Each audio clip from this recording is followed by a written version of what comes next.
Tariff વિક્રમબાજ American રાષ્ટ્રપ્રમુખ Donald ટ્રમ્પે ભારતને 500% ટેરિફ લાદવાનું અલ્ટિમેટમ આપ્યું છે। ટ્રમ્પે રશિયા પાસેથી ઓઇલ ખરીદવા બદલ ભારત, ચીન અને બ્રાઝિલ પર 500% ટેરિફ નાખવાના બિલને મંજૂરી આપી દીધી છે। આ બિલ આગામી સપ્તાહે સેનેટમાં મંજૂરી માટે મૂકવામાં આવી શકે છે। સેનેટર ગ્રાહમ લિન્ડસે કહ્યું કે આ બિલ અમેરિકાને રશિયા પાસેથી સસ્તું ઓઇલ ખરીદતા ભારત, ચીન અને બ્રાઝિલ જેવા દેશોને અટકાવવા જબરજસ્ત સત્તા આપશે। અમેરિકન સેનેટર લિન્ડસે ગ્રેહામે કહ્યું કે વિવિધ મુદ્દાઓને લઈ અને પ્રમુખ ટ્રમ્પ સાથેની બેઠક ઘણી ઉપયોગી નીવડી હતી।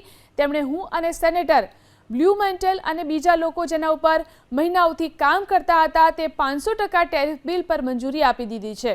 યુક્રેન શાંતિ માટે તેની કેટલીક શરતોમાં બાંધછોડ કરવા તૈયાર થયું છે। પુતિન પણ વાતચીત કરી રહ્યા છે અને સતત નિર્દોષ લોકોને મારી રહ્યા છે। આ બિલના લીધે પ્રમુખ ટ્રમ્પને પુતિનના વોર મિશનને ફાઇનાન્સ કરતા ભારત, ચીન અને બ્રાઝિલ જેવા દેશો સામે ટેરિફ લાદવાની સત્તા મળશે।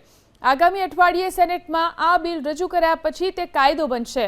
આ બિલમાં સૌથી મહત્વનો શબ્દ એ છે કે સેકન્ડરી પરચેઝર અને રીસેલર એટલે કે યુક્રેન યુદ્ધ શરૂ થયું તે પહેલા જે દેશો રશિયા પાસેથી ઓઇલ ખરીદતા હતા અને હજી પણ ખરીદી રહ્યા છે તેના પર આ પ્રતિબંધ લાગુ નહીં પડે।